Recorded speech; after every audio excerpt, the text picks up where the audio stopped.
विश्वको भूगोल पढ्छौँ। विश्वको भूगोल। यो विश्वको भूगोलतर्फको टपिक के छ? महासागर है। यसलाई इङ्ग्लिसमा भनिन्छ ओशन। अब महासागर भनेको के हो? पानीले ढाकेको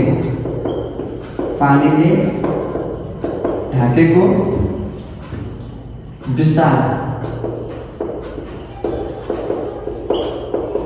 जलभागलाई महासागर भनिन्छ। महासागर है। पानीले ढाकेको विशाल जलभागलाई महासागर भनिन्छ। पृथ्वीको कुल क्षेत्रफल कति छ? 51 करोड वर्ग किलोमिटर है। पृथ्वीको कुल क्षेत्रफल कति छ? 51 करोड वर्ग किलोमिटरमा 70.8% पानी, त्यो चाहिँ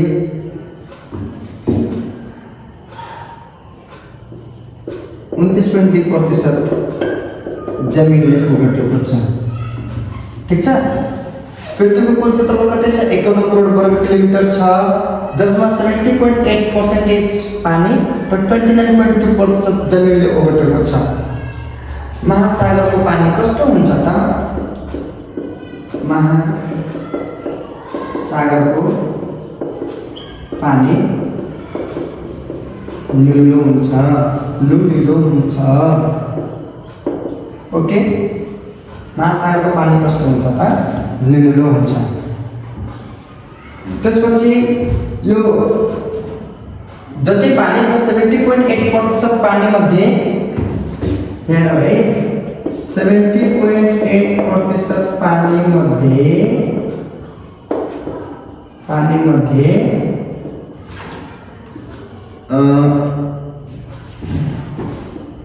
88.9%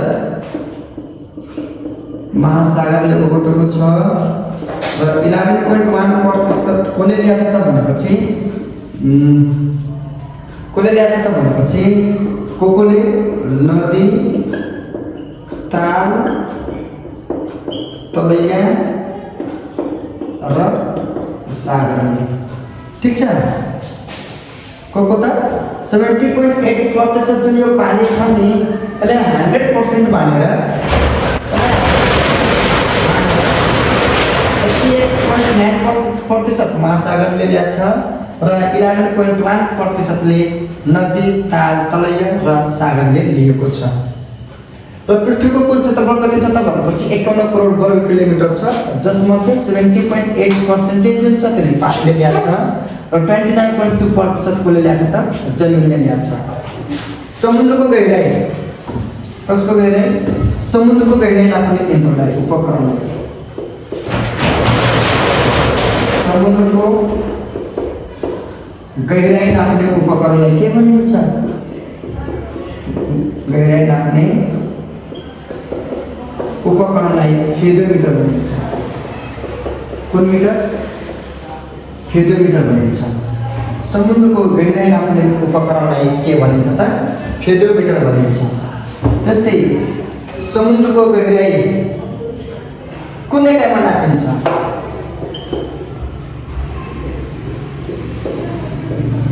समुद्रको गहिराई फेदम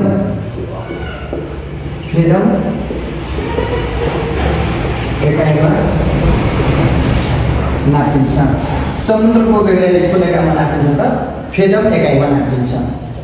नोटमा लेखौँ, 1 फेदम बराबर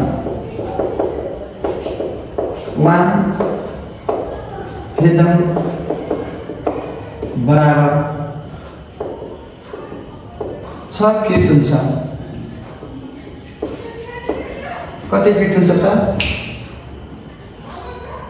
हेलो हजुर, म त क्लासमा छु, अहिले पछि फोन गर्छु है हजुरलाई, हुन्छ? ल हस्। समुद्रको गहिराई नाप्ने उपकरणलाई फेदोमिटर भनिन्छ।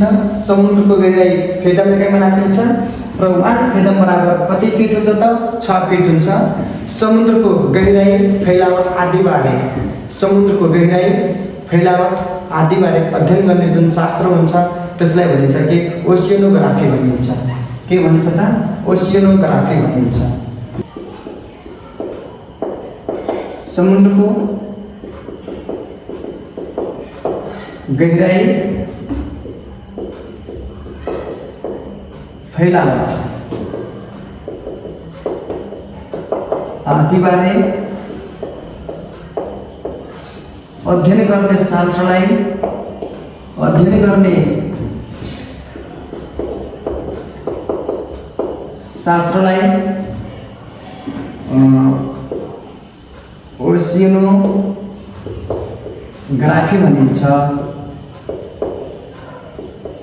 ठीक छ। समुद्रको गहिराई फैलावट आदि बारे अध्ययन गर्ने शास्त्रलाई ओशियनोग्राफी भनिन्छ।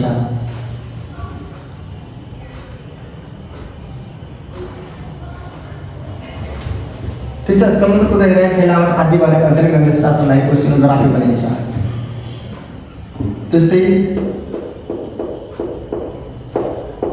समुद्रको सतहमा 22 करोड घन मिलिलिटर पानी रहेको छ।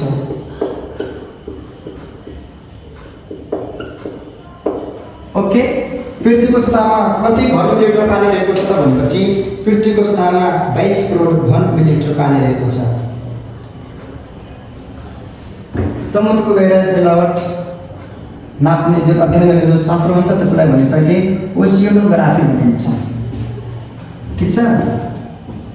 त्यस्तै यता लेखौँ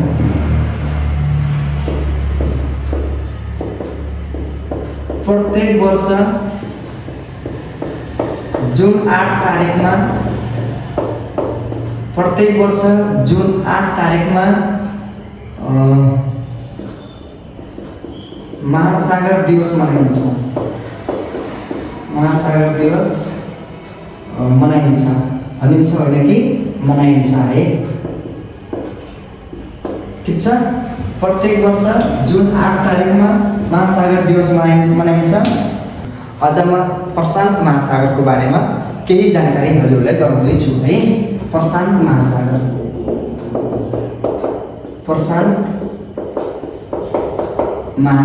है, एसिफिक ओसियन। यो प्रशान्त महासागर भनेको महासागरहरू 5वटा हुन्छ। महासागरहरू कतिवटा हुन्छ त 5वटा। एउटा प्रशान्त महासागर, आन्ध्र महासागर, हिन्द महासागर, सुमेरु महासागर एन्ड कुमेरु महासागर। र यो प्रशान्त महासागर भनेको सबैभन्दा ठुलो महासागर हो। सबैभन्दा ठुलो महासागर हो प्रशान्त महासागर। सबैभन्दा ठुलो महासागरको नाम के हो सोध्यो भने प्रशान्त महासागर हो। ठीक छ। सबैभन्दा ठुलो महासागर कुन हो त? यो सबैभन्दा ठुलो महासागर हो। त्यस्तै सबैभन्दा गहिरो महासागर पनि हो। प्रशान्त महासागरको सबैभन्दा गहिरो भागलाई के भनिन्छ? यो त्रिभुज आकारको छ। यो त्रिभुज आकार जस्तो रहेको छ।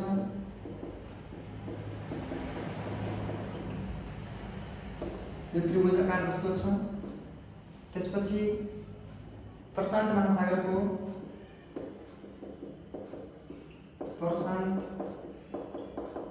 महासागरको सबैभन्दा गहिरो भाग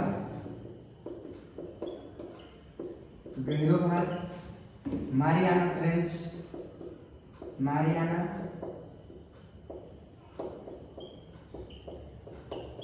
ट्रेन्च हो। ठीक छ। प्रशान्त महासागर पत्ता लगाउने व्यक्ति प्रशान्त महासागर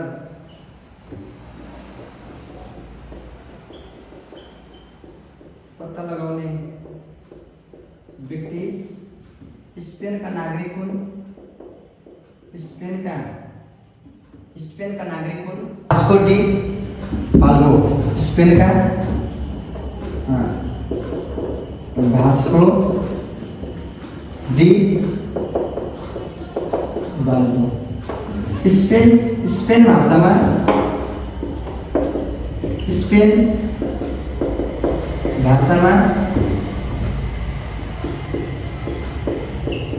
पेसिफिक भन्नाले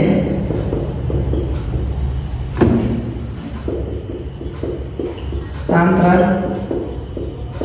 सौम्य स्थिति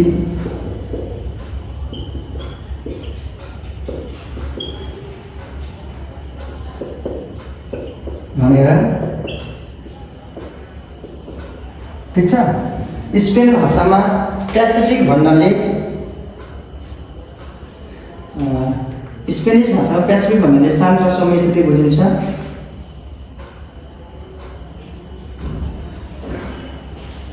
जस्तै सबैभन्दा बढी टापु भएको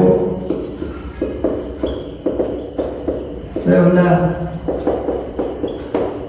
बढी टापु भएको महासागर, यो महासागरमा 20,000 भन्दा बढी टापु तथा द्वीपहरू रहेका छन्। प्रशान्त महासागरको तलको व्यक्ति स्पेनका वास्को डी पाल्मो हुन्। त्यस्तै प्रशान्त महासागरलाई नामकरण गर्ने व्यक्ति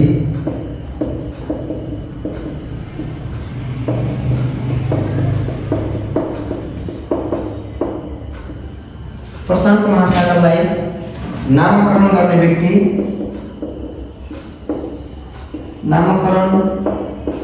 गर्ने व्यक्ति को हुन् त?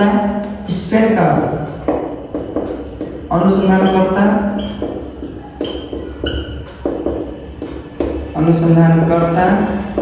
फर्डिनेन्ड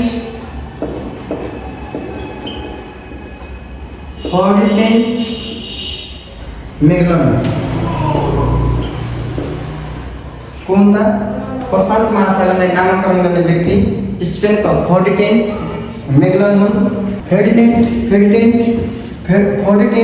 मैगलनले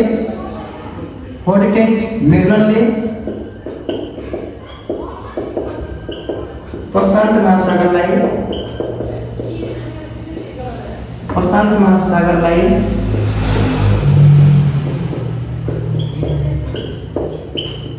पेसिफिक भनी नामकरण गरेका हुन्। प्रशान्त महासागरलाई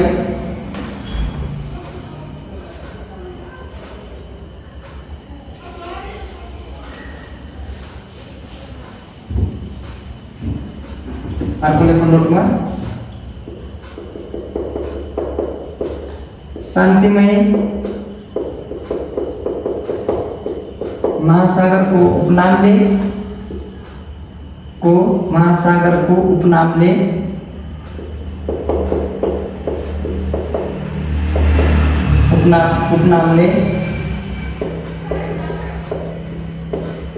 प्रशान्त महासागरलाई चिनिन्छ।